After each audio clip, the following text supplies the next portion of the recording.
In the year of 1947, the British decided to leave India, but just before they packed their bags, they had made India bleed even more by pushing it into a deadly civil war. Who would have thought at that time that just in a few decades, Indian companies would be buying and taking over the top British brands like Jaguar, Range Rover, or the famous tea brand that we know as Tetley? Who would have imagined that an Indian brand Tata would buy a steel company Corus and provide jobs to the British in their own land, but without making it a colony? Actually, I will not be very surprised if this video will shock the international community a bit. When you hear the word India, the images that come to your mind are something like this. When the media in your country talks about India, they show you clips like this. But what they are not showing you, and what they are actually hiding from you, is that India also looks like this. Who could have thought a few decades earlier that the British government would be panicking and calling a special session of parliament when an Indian company Tata would decide to sell their brand Corus, which would be making thousands of British jobless? Who could have thought that in just a few decades after the independence from the British, an Indian company Tata would actually become the biggest private sector employer of the UK? It took just a few decades for the Indians to show what they were capable of, and all of this was done in a complete fair business environment, not by colonizing, looting, and killing as the British did. And I am not talking about just one Indian brand.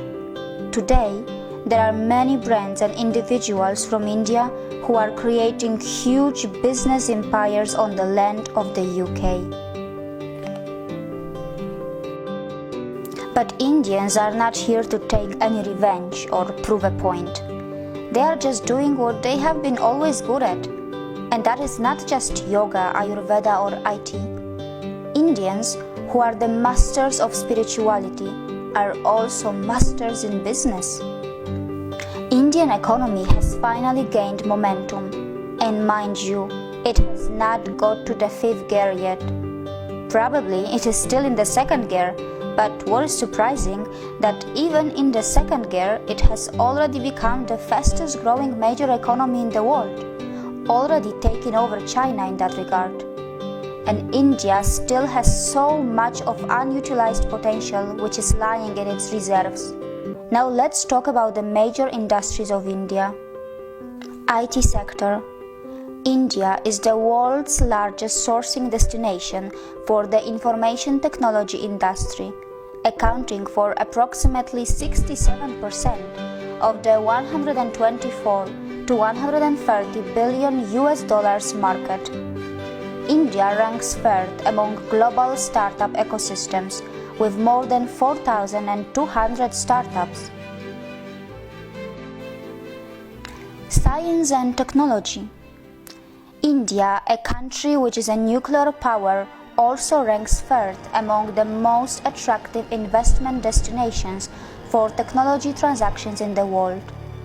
The Indian Space Research Organisation, ISRO, has completed its mission of developing India's independent navigation system by launching Indian Regional Navigation Satellite System, which means India has its own version of what in the West we know as GPS.